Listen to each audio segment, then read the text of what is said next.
Olá, meus caros irmãos e amigos, professores e alunos da Escola Dominical, pastores, companheiros de ministério.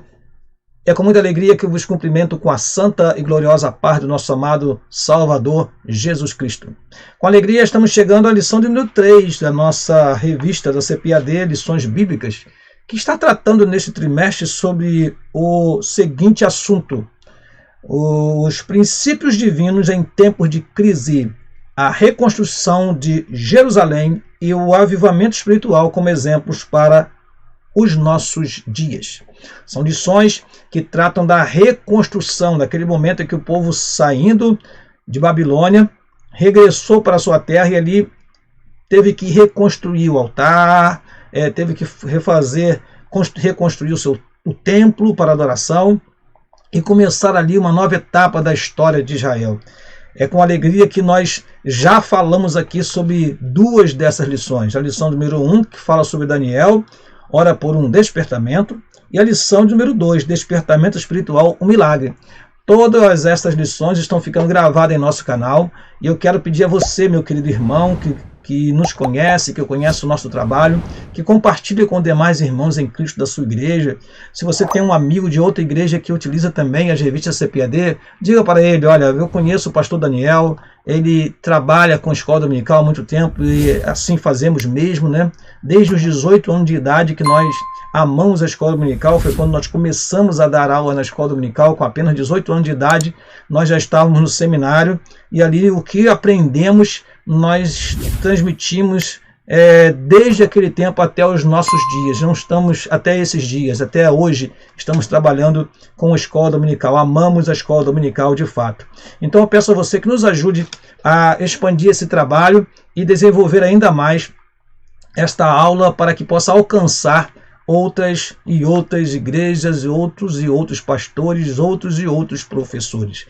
Antes de falar da lição, eu quero fazer uma breve oração. Por favor, me acompanhe. Pai querido, nós te louvamos e te agradecemos pela oportunidade que o Senhor nos dá de mais uma vez transmitirmos através deste canal esta lição preciosa, Senhor. Que o teu Espírito possa nos ajudar a transmitir, que teus servos possam receber esta palavra de bom grado e possam utilizar, Senhor, estes ensinamentos para, ó Deus, desenvolver as suas aulas. Assim oramos e te agradecemos no nome de Jesus. Amém e amém.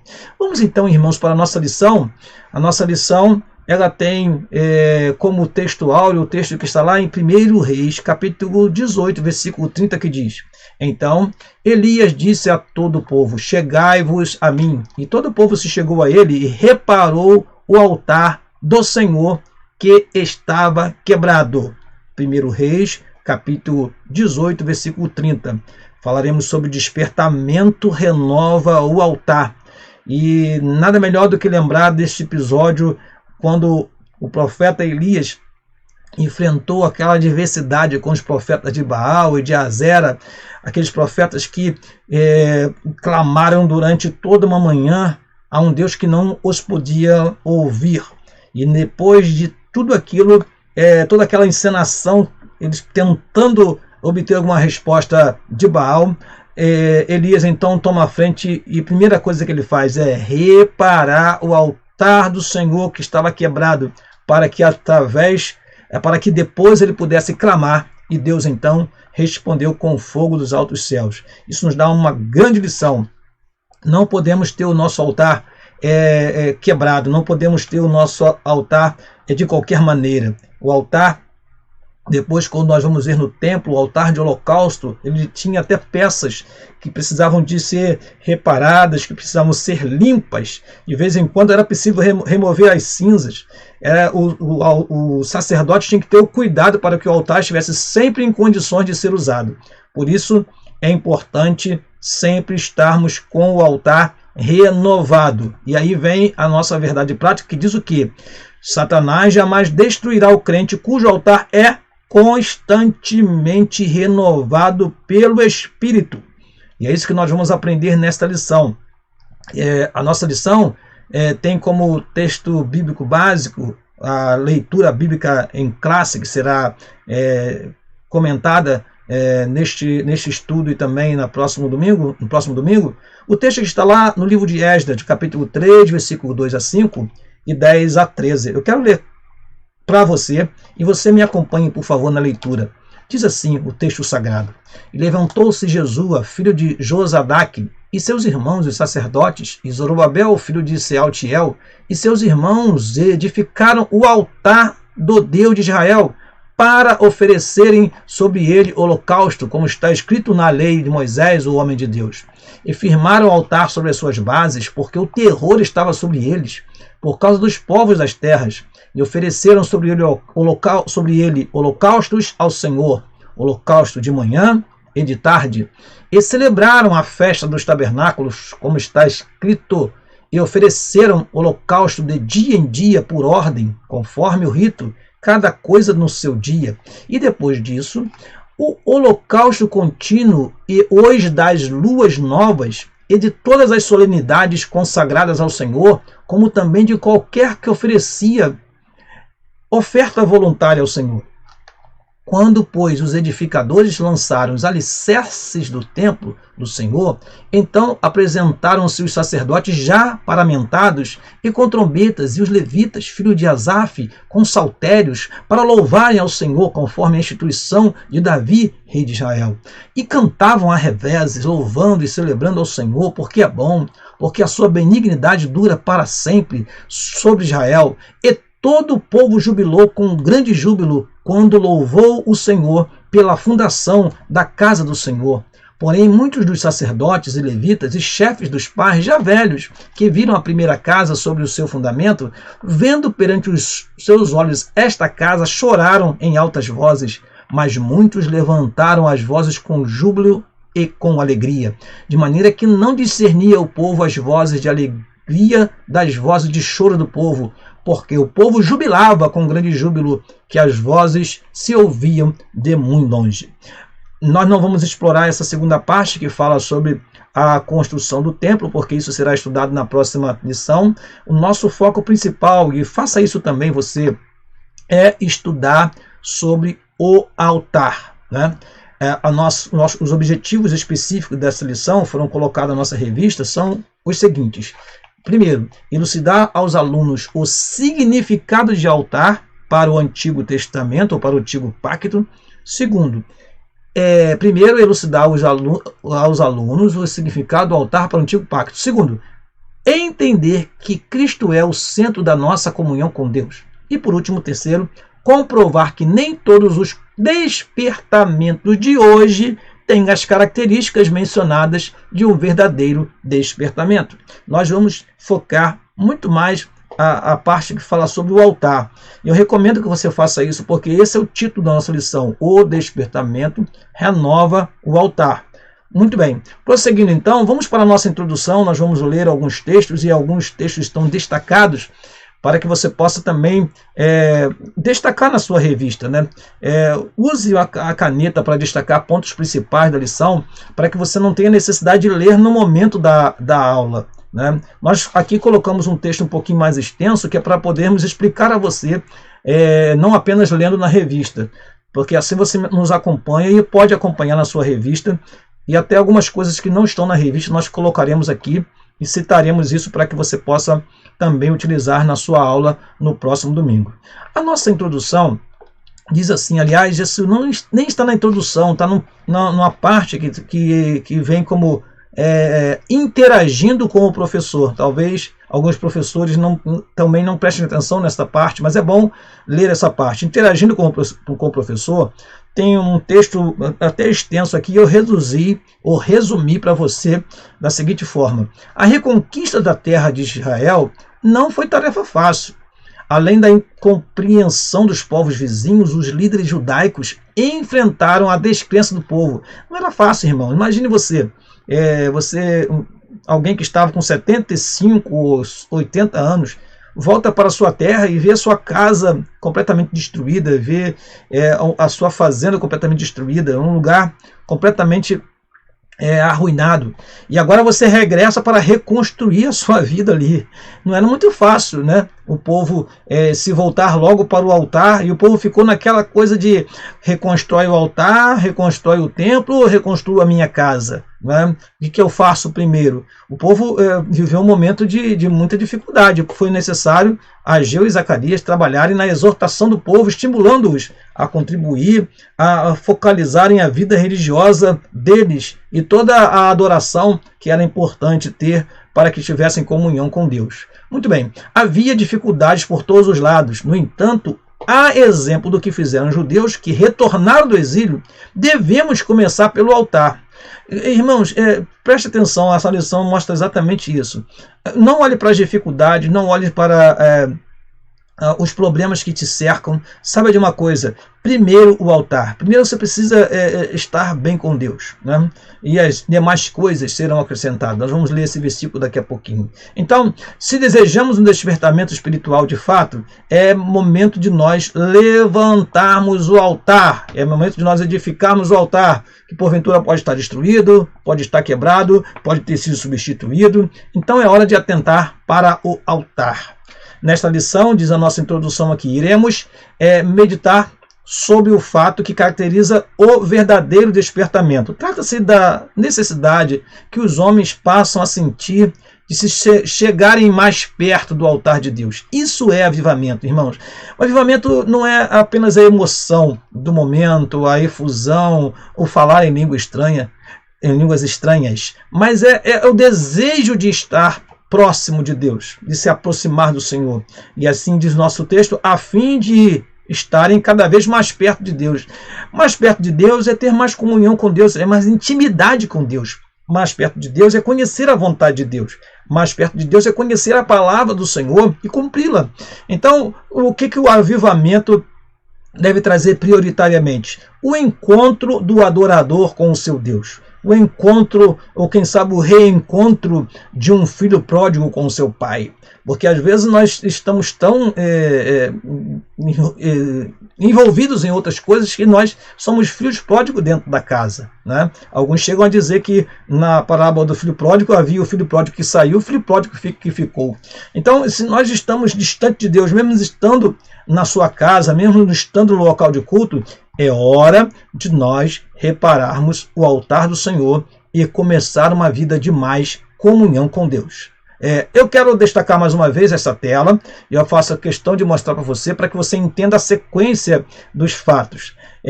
Possivelmente nós vamos deixar essa tela em todas as lições, para que você veja aí, olha só, nós estamos aí na segunda linha, onde está escrito assim, edificam o altar e oferecem o sacrifício, que é em 538 mais ou menos, alguns dizem 536, no 7º mês, é o que nós lemos aqui, é o que vemos lá no livro de Esdras, no capítulo de número 3, no versículo de número 1, eu vou ler para você aqui, Esdras, capítulo 3, diz assim, versículo 1. E chegando, pois, o 7º mês, estando os filhos de Israel já nas cidades, se ajuntou o povo como um só homem em Jerusalém. Então era o 7º mês, um mês de muitas festas em Israel, um mês de muitas festas em Jerusalém. Então era o momento deles se reunirem, e o povo se uniu como um só homem em Jerusalém para celebrar as festas que eram deste mês, né? E aqui nós vemos falando sobre a festa dos tabernáculos, que está no versículo 4. E celebraram a festa dos tabernáculos, como está escrito, e assim prossegue o texto. Então, irmãos, quero destacar para você que nós estamos aqui, edificam o altar e oferecem o sacrifício.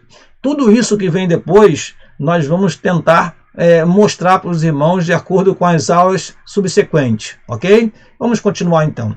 O que é o altar? Bom, é uma pergunta interessante, porque na ideia de algumas seitas e religiões, altar é apenas, quem sabe, um lugar alto onde se coloca deuses, onde se coloca seus santos, né? O altar talvez seja para alguns o púlpito. Alguns acham que o púlpito é o altar.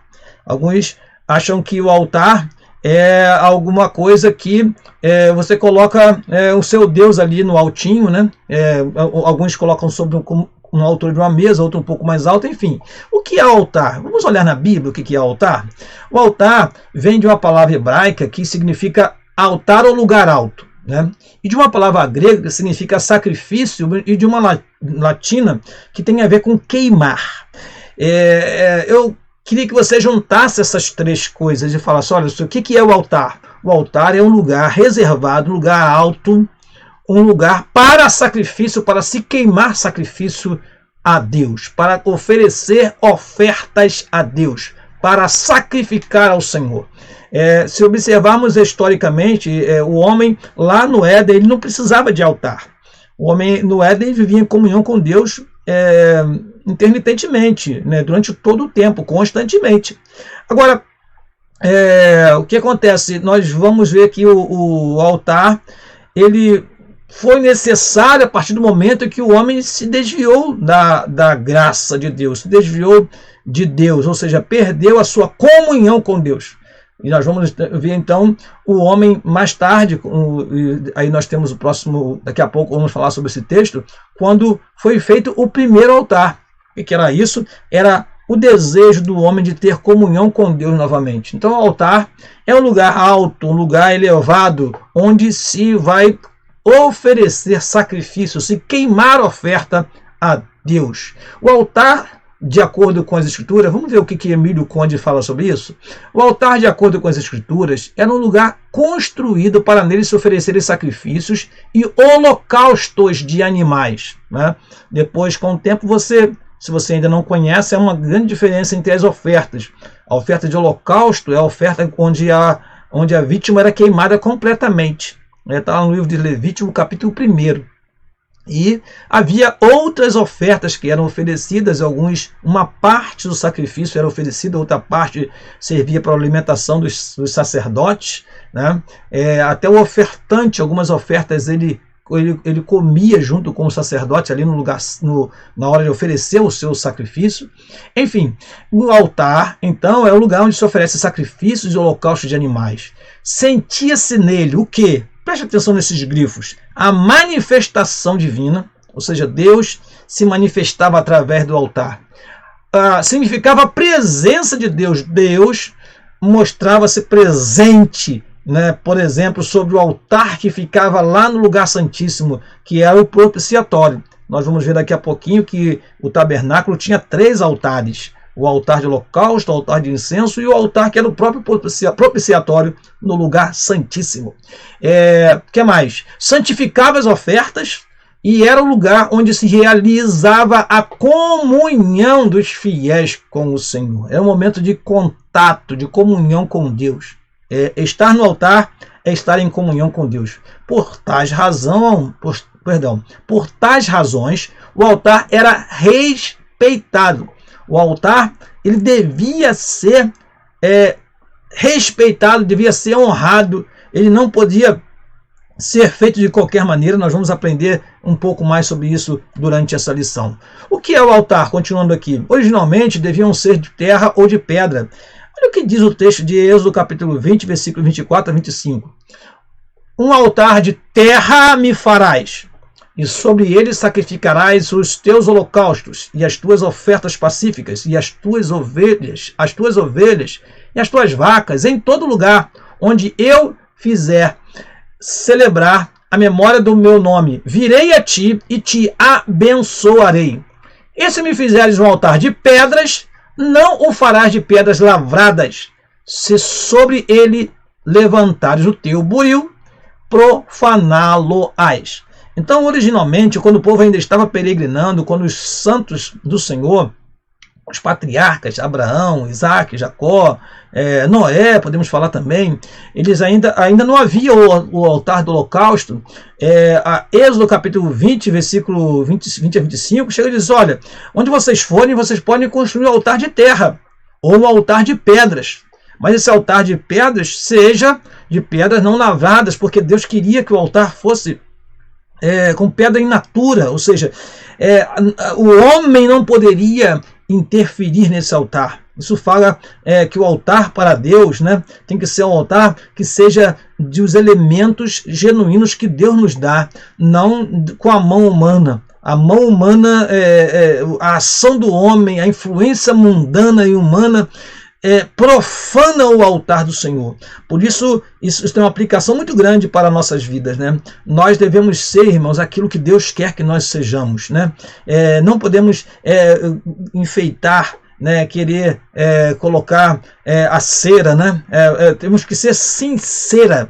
E ser sincero, ser sincera, significa ser sem embuste, sem ficar manuseando as coisas de Deus e colocando a nossa mão, a nossa influência nas coisas sagradas. O altar de pedra tinha que ser de pedra não lavradas, não de pedras lavadas, perdão, não buriladas, não trabalhadas pelo homem. Tinha que ser conforme pegava da terra, se colocava no altar e ali se faria, né, um altar ao Senhor. Muito bem, mais tarde o altar fez parte também da construção do templo e se tornou peça importante no templo. Agora, irmãos, note uma coisa: primeiro o altar. Guarde essa frase: primeiro o altar, primeiro o altar. Utilize isso para os seus alunos. Primeiro o altar. Noé edificou o altar de um novo começo. Noé, assim que desceu, saiu da arca, diz lá, ele logo edificou o altar ao Senhor. Gênesis, no capítulo de número 8, versículo 20, eu tenho o prazer de ler isto para você. Gênesis 8, capítulo 8, no versículo 20, né? Diz assim: e edificou Noé um altar ao Senhor, e tomou de todo animal limpo, de toda a ave limpa, e ofereceu holocausto sobre o altar. Então, primeiro, o altar. Diz lá em Gênesis 26, 25, o seguinte: edificou ali um altar ao Senhor, invocou o nome do Senhor e armou ali a sua tenda, e os servos de Isaac, cavaram ali um poço.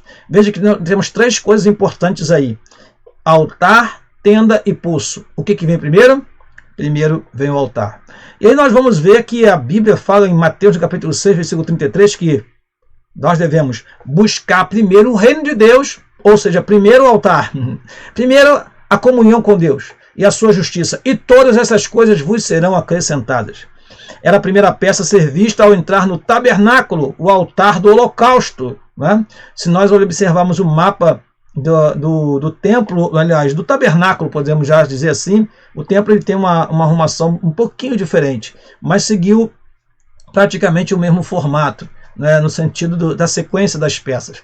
Mas olhando para o tabernáculo, como ele era montado, quem chegasse aqui na porta principal, primeira coisa que via era o altar, né? Aqui estava o altar do holocausto. Então, primeiro, o altar, né?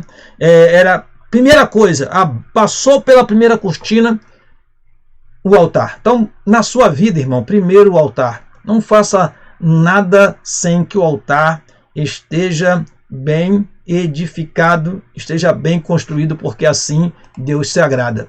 Abraão, após sair de uma terra idólatra, edificou altares ao Deus eterno. Abraão saiu da idolatria, e então toda vez que ele ia para um lugar, quando ele chegava numa cidade, primeiro ele fazia o quê? Edificava um altar. E eu posso te ajudar nesse sentido, dando alguns títulos a esses altares, ou seja, reconhecendo que esse altar marca algumas coisas que trazem ensinamento espiritual para nós. O primeiro altar, nós vemos o altar da chamada divina. Quando ele recebeu a chamada divina, ele edificou um altar. Então, se você tem a chamada divina na sua vida, primeiro o altar, se preocupe com isso. Segundo altar, o altar da decisão, quando ele precisava tomar decisão. Às vezes nós tomamos decisão sem ir ao altar, o altar da oração, né? Terceiro, o altar da gratidão pelas bênçãos após um tempo de fome. Quando você receber bênçãos do Senhor também, primeiro vai ao altar, fale com Deus, ore ao Senhor, agradeça-o. Quarto, o altar da confirmação das promessas divinas. Quando Deus confirma a promessa na nossa vida, nós temos que ir ao altar e dizer: Senhor, estou aqui, Senhor, para que as suas promessas se cumpram em minha vida. E por último, o altar que muitas pessoas não gostam, mas é o altar da provação. Em Gênesis 22, versículo 9. Muitas vezes nós somos provados, e é nesta hora que Deus quer que você erga o altar da provação e diga assim: Senhor, estou sendo provado, mas eu quero te servir, ainda que me custe a vida do meu filho, ainda que me custe a vida daquele que é precioso para mim, como foi Isaac. Imagine o momento de Abraão ali, ele foi provado, né? Oferece-me o teu Isaac. E agora? O que eu faço? Não, eu não vou deixar de adorar o Senhor, eu vou edificar um altar ao Senhor e vou fazer como Jó, que depois de passar por passando pela provação, disse: Deus deu, Deus tomou, bendito seja o nome do Senhor. Ele foi louvar ao Senhor, porque mesmo no momento da provação, nós devemos estar no altar de Deus. Muito bem, irmão, entrando na nossa lição, nós vamos passar brevemente, né? Não vamos nos alongar muito no nosso conteúdo aqui, mas para que você entenda o caminho que o nosso comentarista trilhou. Primeiro fala do despertamento conduz o homem ao altar. Os judeus sentiam a necessidade do acesso a Deus, que o altar lhes proporcionava. O povo sentia que precisava do acesso a Deus através do altar. Diz assim o texto sagrado lá em Êxodo 29, 43. Este será o holocausto contínuo perante o Senhor, onde vos encontrarei para falar contigo ali. Então eles almejavam as bênçãos que o altar poderia lhes dar, a comunhão com Deus poderia lhes dar. Preste atenção, irmãos, eu destaco aqui que todos os despertamentos genuínos começam com a restauração do altar. Se você olhar, nós vimos lá, né, o texto áureo, no tempo do profeta Elias, no dia de Acabe, começou com a renovação daquele altar. Quando o piedoso rei Ezequias assumiu o trono de Judá, já no primeiro ano do seu reinado, ele abriu as portas da casa do Senhor e as reparou. E eu estava observando esse texto sagrado para comentar com você aqui, que podemos aqui destacar em 2 Crônicas, no capítulo 29, no versículo 3 a 18, mas eu quero me deter aqui no versículo de número 18, que diz assim: Então entraram para dentro ao rei Ezequias e disseram: Já purificamos toda a casa do Senhor, como também o altar do holocausto com todos os seus vasos e a mesa da proposição com todos os seus vasos. Ou seja, naquele momento foi reparado o altar, e destaca-se na nossa lição, né, que Acais, ele havia feito algo que não pode ser feito, irmão, de jeito nenhum, que é trocar o altar do Senhor por outros altares. Acais viu um altar bonito lá em Damasco e ele enviou um desenho e disse: olha, construa esse altar aí, que esse altar é melhor do que o que está aí, né? É superior ao que está na casa do Senhor. Às vezes nós trazemos para a nossa igreja, para o nosso templo, altares de Damasco, modelos que não foram dados por Deus. Imaginem, meu querido irmão, ele foi em Damasco, pegou o modelo que veio de Damasco e esqueceu que o modelo do altar que estava no santuário era o modelo divino. Era Deus quem tinha dado aquele modelo. Então, meu querido irmão, não troque jamais o altar do Senhor por altares de Damasco. Não troque o altar do Senhor por altares de outras origens, né? Nós temos visto aí, por exemplo, vou citar um exemplo ilustrativo, as igrejas se transformando em verdadeiros palcos, né? Em muitas igrejas não se tem mais o púlpito tradicional, como o exemplo dado no púlpito, né, que nós vamos ver nessa história sagrada aqui posteriormente, né, onde havia pessoas de um lado e do outro. É bíblico ter o púlpito elevado e pessoas sentadas ao lado e ao outro do líder, né? Então, algumas igrejas estão substituindo o púlpito pelo palco, né? A gente vai a algumas igrejas em que há luzes sobre o palco e o que se tem é como se transformasse a igreja num modelo de teatro. Isso, irmãos, não é bíblico, né? É um modelo que não é bíblico. Então, tomemos cuidado para não substituirmos os modelos bíblicos pelos modelos mundanos. Não se esqueça que as pedras não poderiam ser trabalhadas. Elas deviam ser in natura, deviam ser conforme pegasse da terra, ela tinha que estar ali. Assim Deus quer, da maneira como Ele modelou e não como o homem trabalha mudando, alterando aquilo que vem de Deus. Letra C. Quando os judeus voltaram do cativeiro, construíram um altar sobre as suas antigas bases, de modo como manda a lei, e sacrificaram holocaustos ao Senhor. Na nossa lição, no tópico número 2, ele faz o seguinte, ele diz assim, o Cristo, o centro da nossa comunhão com Deus. Tudo que está no Antigo Testamento, irmãos, que fala a respeito de sacrifício, apontava para Cristo, a oferta de manjares, a oferta pelo pecado, a oferta pacífica, todas as ofertas do Antigo Testamento, tudo apontava para Cristo. Até mesmo as peças que estavam no tabernáculo, se nós observarmos apenas esse desenho, nós olhamos o desenho em formato de uma cruz, porque até mesmo o tabernáculo apontava para a pessoa do Senhor Jesus Cristo e para a sua morte na cruz. Veja aqui, ó, aqui nós temos a sequência altar, pia, altar de incenso e arca da aliança no mesmo sentido, como se fosse uma parte da cruz. E aqui nós temos o menorá, que era o castiçal, o candelabro, e as mesas dos pães de proposição. Então, até mesmo o tabernáculo, ele já sinalizava para a cruz. As peças do tabernáculo já levavam-nos para o pensamento, né, já preparava-nos para a cruz de Cristo, que foi o quê? É o local onde Cristo foi sacrificado por nós. Ele foi a oferta perfeita, né?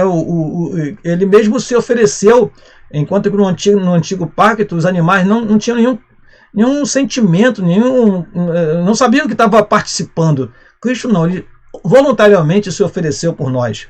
Aqui nossa lição fala o seguinte: no tempo do Novo Testamento, o sacrifício de Jesus no Gólgota é o grande acontecimento para o qual o altar apontava profeticamente. Isso quer dizer, irmãos, que o nosso foco é Cristo.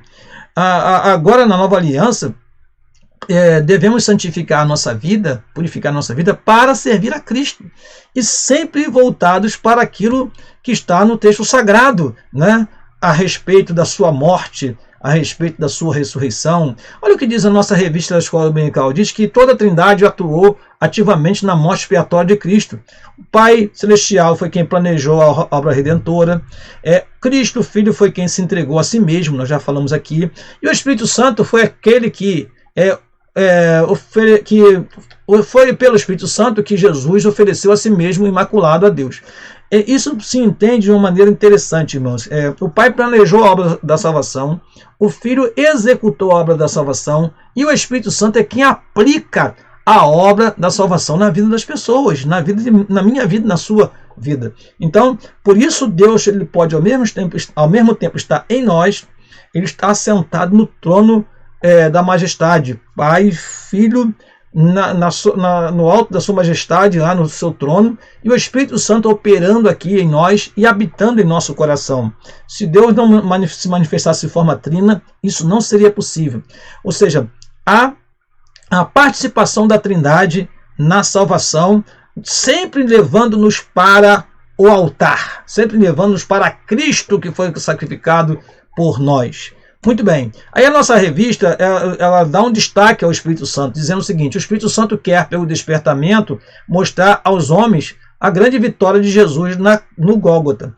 O despertamento espiritual é um retorno de obediência a Deus. O despertamento espiritual é ir de volta aos princípios, aos rudimentos mesmo da fé, para resgatarmos aquele primeiro amor, aquela primeira vontade de servir a Deus que tivemos anteriormente. O Espírito Santo quer iluminar o entendimento dos homens para esta grande realidade. Depois de ser desiluminados, suportardes grande combate de aflições. Então é o Espírito Santo quem trabalha para iluminar, para esclarecer.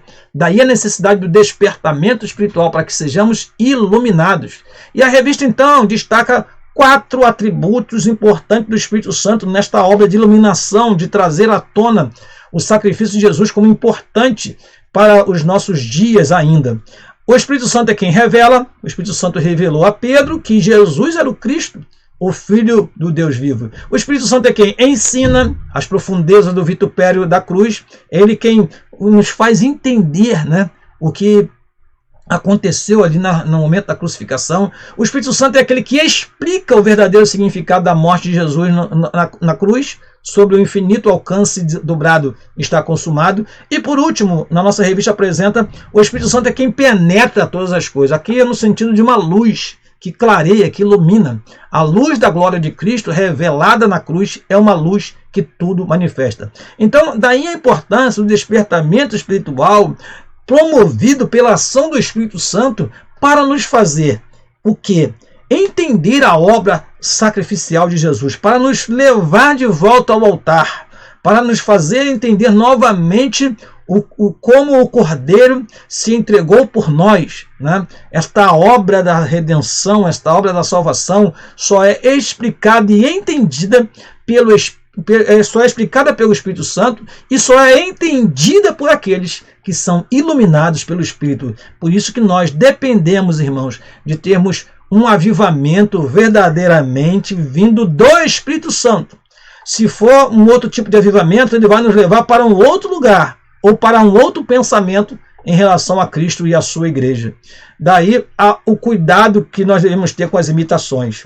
Aí a nossa revista, ela aborda algo que eu vou aqui tentar ser bem resumido, para que você possa entender. Nem todos os despertamentos de hoje têm as características que são mencionadas nestas lições. Verdadeiramente, o que nós vemos hoje, irmãos, são muito movimento. Alguns chegam a usar alguns termos, reteté, né? Alguns chegam a dizer oba-oba, né? Aquelas coisas que parecem coisas espirituais, mas não são.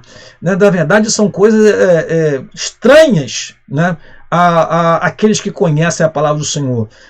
Alguns movimentos chegam a causar perplexidade a uma mais simples criança, né? Eu me lembro que uma vez estávamos evangelizando e vimos uma igreja que estava em um momento de adoração, que minha própria filha, quando viu alguém, um homem vestido com a roupa que parecia uma roupa do sexo feminino, rodando durante vários minutos, como se sem noção do que estava acontecendo ali, e a minha filha se espantou com aquela atitude. E pai, o que é isso? Eu falei, senhora, minha filha, nem eu sei. Na verdade, são coisas tão estranhas e tão distantes da palavra do Senhor, irmãos, que nós estranhamos verdadeiramente. Muitos movimentos são apenas movimentos. Aí diz a nossa revista, todo movimento feito sem que o Espírito Santo esteja na direção não pode prosperar. São coisas, irmãos, que são modismos, são coisas que penetram na igreja e logo se vão e deixam às vezes um legado ruim, porque são pessoas que são levadas pela emoção e não pelo Espírito. O avivamento verdadeiro é aquele que nos traz de volta aos princípios divinos. É aquele que nos traz de volta ao altar, é aquele que nos leva de volta a Cristo e a crucificação, nos faz entender através do seu Espírito o que aconteceu ali, como que nós verdadeiramente precisamos ser obedientes a Cristo e obedientes na sua obra a fim de servi-lo.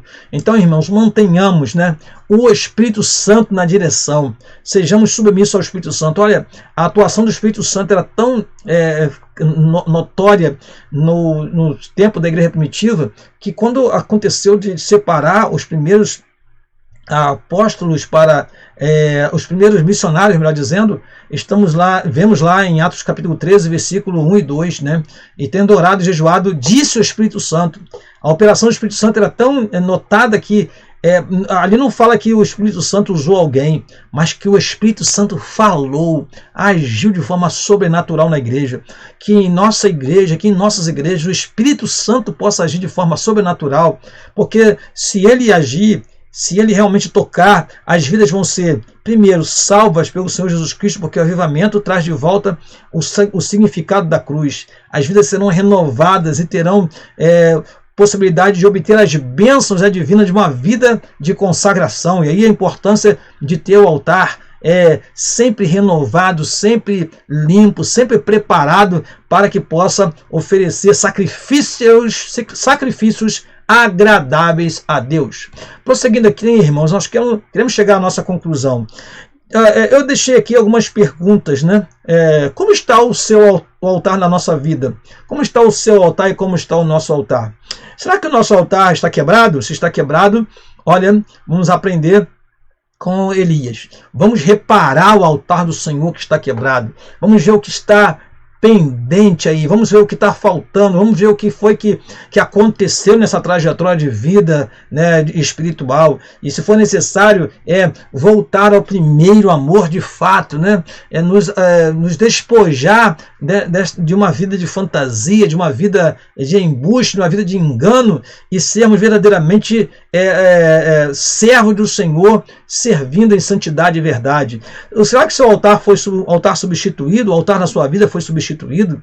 Nós temos pessoas que, ao invés de se curvarem diante da palavra, diante do louvor, diante da adoração, se curvam através na televisão, na internet, estão adorando outros deuses, estão criando modelos extra-bíblicos de adoração. Estamos substituindo o altar de Deus por coisas que são irrelevantes. Ou será que seu altar já está completamente destruído, arruinado, e você não encontra nada, e você precisa pegar pedras novamente e reedificar o altar do Senhor na sua vida? Olha, meu querido irmão, se desejamos um despertamento espiritual, inicie reparando o altar. Comece com o altar. Primeiro o altar. O altar traz um novo começo, o altar traz renovação, o altar traz uma nova vida, o altar faz com que você tenha comunhão com Deus, e a partir daí o inimigo não vai encontrar brecha na sua vida para te destruir mais.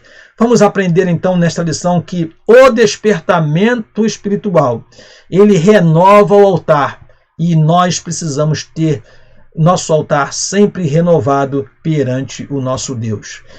Termino aqui dizendo que a próxima lição será: a construção do templo enfrentou oposição. Aí sim, vamos falar sobre o templo, sobre como os opositores se apresentaram para impedir que a obra do Senhor tivesse seu fiel cumprimento ou seguimento. Muito bem, meus irmãos, eu quero mais uma vez solicitar a você, não é um pedido exagerado que eu vou fazer, não é um pedido difícil de atender, é que você possa, se você está ouvindo esse vídeo pela primeira vez, se inscrever no nosso canal, ativar o sininho para você receber a notificação quando nós publicarmos aqui o próximo vídeo. E se você conhece algum irmão que tem trabalhado na escola dominical, um professor da escola dominical, um aluno que gosta de se preparar bem para a lição, comente com ele e diga assim: olha, eu conheço o pastor Daniel Dutra, ele tem um resumo muito simples, mas muito objetivo, com um conteúdo que pode te ajudar a ministrar melhor a sua aula, ou você está mais preparado para a aula da escola dominical. É uma alegria ter você novamente aqui, você que já nos conhece, e eu agradeço a você que hoje está se inscrevendo no nosso canal, e dizer para você que queremos prosseguir no nosso trabalho. Orem por nós, orem pela minha família, orem pela nossa igreja na qual servimos ao Senhor. Pertencemos à Igreja Assembleia de Deus do Clube Bandê, presidida pelo pastor Samuel da Silva, onde atuamos como superintendente da Escola Bíblica Dominical. E queremos então convidar você para visitar a nossa igreja, conhecer o nosso trabalho, que é um trabalho maravilhoso, voltado para missões. Temos missionários na Espanha, em Guiné-Bissau, temos missionário na Polônia, temos missionário em Cabo Verde, temos missionário em algumas partes do nosso Brasil também. Muito bom citar aqui esse trabalho que é bastante notório já. Algumas igrejas já são cooperadoras nossas. Se você deseja também cooperar com a ADCOL, procure-nos, e nós teremos o prazer de apresentar a você o nosso secretário de missões, o nosso pastor presidente, que trabalha com afinco na área de missões, o pastor Samuel da Silva. Deus abençoe a tua vida, Deus te dê uma aula no domingo abençoada, que essas pequenas ideias e ilustrações, essas pequenas informações aqui que nós prestamos a você, possa te ajudar a desenvolver a sua aula. Não se prenda à revista, não se prenda também ao que eu falei aqui. Dedique-se, ore ao Senhor, pesquise, leia, e leve para a sua classe uma lição bem estudada e bem preparada. Tenho a certeza que seus alunos, meu querido professor, estarão mais atentos às suas aulas à medida que você sempre levar um subsídio, sempre levar uma informação adicional e sempre levar algo que possa também ser prático para a sua vida. Porque, não se esqueça, escola dominical é voltada para a prática. Não faça da escola dominical um mini seminário. Não. procurando contextualizar muito, trazer muito subsídio, levando livros pesados, bíblias enormes para a sala. Isso pode intimidar o seu aluno. Não faça isso, mas leve já um conteúdo condensado com informações auxiliares para te ajudar e para ajudar o seu aluno e para que ele possa amar estar com você na sua classe. Seja um professor, meu querido irmão, que seja amado pelos seus professores e que os alunos possam se agradar cada vez mais da sua aula. Aqui se despede seu amigo, pastor Daniel Dutra. É um prazer estar contigo mais uma vez. Eu conto com você na próxima lição da Escola Bíblica Dominical. Não se esqueça, faça a sua inscrição e Deus possa te abençoar no nome de Jesus. Amém e amém.